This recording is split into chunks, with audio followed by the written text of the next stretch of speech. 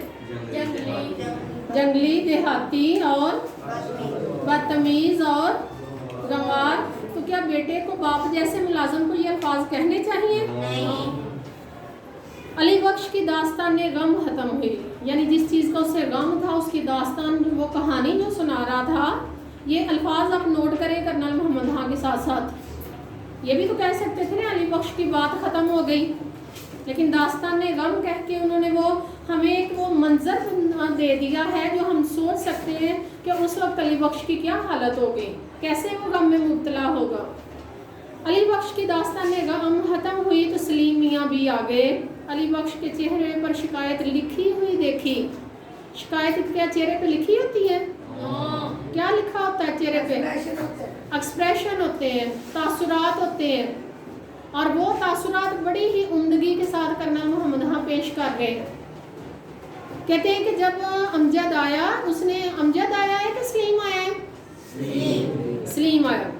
کہتے ہیں کہ جب سلیم آیا تو اس نے کیا دیکھا؟ اس نے علی بخش کے چہرے پر شکایت لکھی ہوئی، یعنی تاثرات دیکھے شکایت کے، تو اپنے دل پر لکھی ہوئی شکایت بھی کرنے لگے۔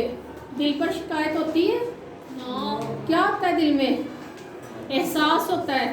کہتے ہیں کہ اپنے دل میں جو شکایت کا احساس تھا اور اس کے چہرے پر جو شکایت کا تاثر تھا، دونوں اس نے بیان کرنے لگا۔ اس کو اس نے دیکھا، اس کے چہرے کے تاثر کو، اپنے دل کا احساس بیان کیا۔ میں نے سکون سے یہ قصہ سنا۔ کہتے کہ میں وہاں پر ہائپر نہیں ہوا، میں غصے میں نہیں آیا، یہ نہیں میں نے کیا کہ میں نے علی بخش کی بات سن کے سلیم کو ڈانٹ دیا، سلیم کی بات سن کے میں علی بخش کو ڈانٹ دیا، ایسا میں نے نہیں کیا، بلکہ کیا کیا؟ سکون سے ساری بات سنی۔ طرفین کے، طرفین یہاں پر آیا لفظ، کیا مطلب ہے طرفین؟ دونوں طرف، دونوں طرف کے جو افراد تھے، جو دونوں فریق تھے، یہاں پر جو لفظ میں نے لکھا ہے اے فریقین، دونوں فریق جو تھے، دونوں جو اپنی اپنی بات بیان کر رہے تھے۔ کہتے کہ میں نے دونوں طرفین کے بیانوں سے واضح تھا، دونوں کے میں نے بیان سنے کہ تنازع کیا ہے؟ جھگڑا بہت خفیف ہے۔ خفیف کیا ہے؟ معمولی ہے، بہت چھوٹا ہے جھگڑا۔ اور یہ کہ دو طرفہ یعنی دونوں طرف طوفان کیا طوفان اٹھا ہوا تھا؟ غصے کا طوفان تھا۔ دونوں اپنی اپنی جگہ اپنے آپ کو صحیح سمجھ رہے تھے۔ طوفان کا حدود اربا کیا ہوتا ہے؟ حدود ہوتی ہے، جیسے یہ بورڈ ہے، اس کی جو حدود ہے، اربا سے مراد ہے حدود اربا، کہ اس کا جو ہے نا سارا ایریا۔ کہتے ہیں ان کا جو غصے کا حدود اربا تھا، ان کا جو معاملہ تھا غصے والا، اس کا جب حدود اربا تھا وہ ایک چائے کی پیالی میں سما سکتا تھا۔ ایک چائے کی پیالی پہ گفتگو ہوتی، ڈسکشن ہوتی، تو ان کی ساری وہ معاملہ ختم ہو سکتا تھا۔ یہ کس نے سوچا؟ ڈانٹا تو نہیں انہوں نے، گھر میں جو ہے نا طوفان خود تو نہیں کھڑا کیا، بلکہ کیا سوچا ہے کہ چائے کی پیالی پیتے ہیں، دونوں کی صلح کرواتے ہیں۔ کہتے ہیں علی بخش اس لیے ناخوش تھا کہ اسے دیہاتی کہا گیا تھا، اور سلیم میاں اس بات پر برہم تھے کہ علی بخش کی غلطی کی وجہ سے امجد نے انہیں دیہاتی سمجھا ہوگا۔ بیٹا یہ وہ وجہ ہے جس کے لیے یہ والا مضمون، یہ والی کہانی آپ کے سلیبس میں شامل کی گئی ہے۔ کیوں؟ کرنل محمد خان کی یہاں خاصیت یہ ہے کہ انہوں نے سوچ بتائی ہے۔ کیا بتائی ہے؟ کہ مختلف جگہ سے تعلق رکھنے والے، مختلف عہدے سے تعلق رکھنے والے لوگوں کی سوچ کیا ہوتی ہے۔ کہتے ہیں کہ ملازم ہونے کے طور پر علی بخش کی سوچ کیا تھی، اور مالک ہونے کے طور پر سلیم کی سوچ کیا تھی، اور میں چونکہ اپنے آپ کو وہ کرنل ہیں، اپنے آپ کو کہتے ہیں کہ میں نے زندگی کی اونچ نیچ عروج و زوال دیکھے ہیں، تو میری سوچ کیا ہے؟ جی وہ کہتے ہیں علی بخش اس لیے ناخوش تھا، اسے دیہاتی کہا گیا۔ سلیم میاں اس بات پر برہم تھے کہ علی بخش کی غلطی کی وجہ سے امجد نے انہیں دیہاتی سمجھا ہوگا۔ ہمارے نزدیک، ہمارے کون ہیں؟ کرنل محمد ہاں اپنی سوچ کو کہہ رہے ہیں کہ ہمارے نزدیک دیہاتی ہونا یا سمجھا جانا ایسی ناقابل برداشت قباحت نہ تھی، ایسی نادانی نہیں تھی، ایسی بیوقوفی نہیں تھی۔ اگر کوئی دیہاتی ہے تو اس میں جو ہے نا وہ اس کی یہ کوئی بیوقوفی نہیں ہے، اس کی وہ کوئی یہ کوئی بڑی جو ہے نا وہ تنازع کی وجہ یا اس کے جاہل ہونے کی یہ وجہ نہیں ہے دیہاتی ہونا، شہری ہونا، دیہاتی ہونا، اس سے کسی کی بھی شان کم نہیں ہوتی۔ تو کہتے ہیں چنانچہ ہم نے ہنسی ہنسی میں دیہاتی پن کے فضائل، فضائل کا کیا مطلب ہے؟ فضیلت کی جمع ہے فضائل، فضیلت کا کیا مطلب ہے؟ برتری۔ فضیلت کیا ہے؟ برتری۔ کہتے ہیں دیہاتی پن کے جو فضائل ہیں، اس کی جو خوبیاں ہیں وہ میں بیان کرنا شروع میں نے کر دیے، اور اس بلاغت، بلاغت کیا ہے؟ انڈرلائن کریں ورڈ بلاغت، تفصیل۔ کہتے ہیں اب اس بلاغت کے ساتھ سلیم اور علی بخش دونوں مسکرا دیے، اور باہم، باہم کیا ہے؟ ایک ساتھ، اکٹھے، باہم راضی ہو گئے۔ راضی کیا ہے؟ ان کی صلح ہو گئی۔ باتوں باتوں میں ہم انہیں ایک دیہاتی کا قصہ سنانے لگے۔ اب یہ قصہ کس کا ہے؟ یہ اینڈ پہ ہم پڑھیں گے کہ ان کا اپنا ہے یا کسی اور کا ہے۔ کہتے ہیں ایک تھا لڑکا جو اپنے گاؤں سے پرائمری پاس کرنے کے بعد، پرائمری کیا ہے؟ 5ویں کلاس، پرائمری کیا ہے؟ 5ویں کلاس پاس کرنے کے بعد شہر کے ہائی اسکول میں جا داخل ہوا۔ اپنے گاؤں میں تو وہ چھوٹا موٹا چودھری، اب ان کی عاجزی دیکھے کرنل محمد ہاں کی، گاؤں میں وہ چودھری ہیں لیکن کہہ کیا رہے؟ کون سے چودھری ہیں؟ چھوٹے موٹے۔ انہوں نے یہ نہیں کہا کہ ہم بہت بڑے چودھری تھے، ہماری بہت بڑی جاگیر تھی، ہم ذمہ دار تھے۔ انہوں نے کہا اپنے گاؤں میں چھوٹا موٹا چودھری یا چودھری کا بیٹا تھا، لیکن تھا ٹھیٹھ دیہاتی۔ ٹھیٹھ سے مراد ہے خالص، خالص دیہاتی تھا۔ اس کو جو ہے نا وہ شہری لباس پہنا، شہری کھانے کھانے، شہری لوگوں کے رویے وہ سب سے ناواقف تھا، اس لیے وہ کیا تھا؟ ٹھیٹھ دیہاتی، یعنی خالص دیہاتی تھا۔ پہلے دن کلاس میں گیا تو ننگے سر پر صافہ باندھ رکھا تھا۔ ان کے گاؤں میں کیا تھا؟ پگڑی وغیرہ باندھی جاتی تھی، سر جو ہے نا کور کیا جاتا تھا۔ کہتا اس نے بھی اسی طرح، لفظ انہوں نے ننگے کیوں کہا ہے؟ کیونکہ باقی کلاس وہاں پر سر پہ کچھ نہیں تھی پہن کے آتی شہر میں، اور اس کو عادت تھی گاؤں میں جو ہے نا وہ سر کو کور کرنے کی، یا ٹوپی سے، یا جو ہے نا وہ صافے سے، یا پگڑی سے۔ تو کہتے ہیں وہ ننگے سر پر صافہ باندھ رکھا تھا، بدن پر کرتا اور تہمد۔ تہمد کیا ہوتا ہے؟ شلوار نہیں ہوتی، تہمد سے مراد ہوتا ہے کھلا کپڑا، سفید کھلے رنگ کھلا کپڑا، اور اس کو جو ہے نا وہ باندھنے کے لیے آگے گرہ لگائی جاتی ہے، ہوتی وہ ایک چادر ہے، چادر میں اپنے آپ کو لپیٹا ہوتا ہے، اسے کیا کہتے ہیں؟ تہمد۔ تہمد، اور پاؤں میں پوٹھو ہاری جوتا، پوٹھو ہار سے منگوایا ہوا جوتا، پوٹھو ہار جگہ کا نام ہے، پوٹھو ہاری جوتا۔ ماسٹر جی نے شلوار پہننے کو کہا، تہمد باندھا ہوا ہے، اور چونکہ جو ہے نا وہ کالج میں یا اسکول میں الاؤ نہیں ہوتا تہمد، کبھی بھی الاؤ نہیں ہوا پاکستان کے اسکولوں میں، اس لیے ماسٹر صاحب نے کیا کہا کہ اب شلوار پہننے کو کہا۔ تو دھیمی آواز میں، دھیمی کیا ہے؟ آہستہ آواز میں بولا، پنجابی میں بولا، او خدا ستھن دے کڑیاں پوندیاں نے۔ ستھن کیا ہے؟ شلوار، کہ میں جس گاؤں سے تعلق رکھتا ہوں اس میں لڑکیاں شلوار اور لڑکے تہمد باندھتے ہیں۔ سلیم میاں یہ سن کر کھلکھلا اٹھے اور بولے، سچ مچ پکا پینڈو تھا، پکا دیہاتی تھا، اسے شہر کے لباس کا پتہ نہیں تھا، مگر ابا جان وہ پتلون کیوں نہیں پہنتا تھا؟ جس کو یہ نہیں پتا کہ مرد بھی یہ شلوار پہنتے ہیں، وہ پتلون کیسے پہنتا ہوگا؟ پتلون کیا ہے؟ پینٹ جو پہننی ہے جو آپ لوگ اسکول میں پہنتے ہیں۔ تو وہاں پر اس وقت کیا تھا؟ یہ کب کی وہ بات کر رہے ہیں؟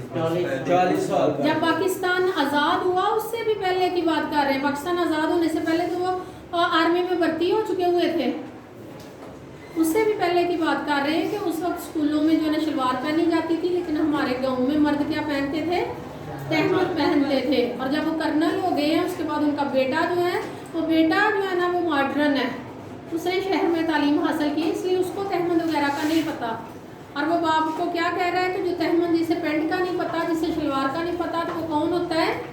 پینڈو۔ یہ بات کرنل محمد خان نے وضاحت کرنی ہے کہ لباس سے کوئی پینڈو نہیں ہوتا، سوچ سے ہم پینڈو لفظ ناواقف کو کہہ سکتے ہیں، تو اس شخص کو کہہ سکتے ہیں کہ جو اپنی سوچ کو اور زیادہ جو ہے نا وہ بڑھاتا نہیں ہے، نئے نئے خیالات اپنی سوچ میں رکھنے، جذب کرنے کی جس میں صلاحیت نہیں ہوتی، اس کو ہم کہہ سکتے ہیں۔ اس کی ہم مزید کل وضاحت کریں گے۔ بہت شکریہ، السلام علیکم۔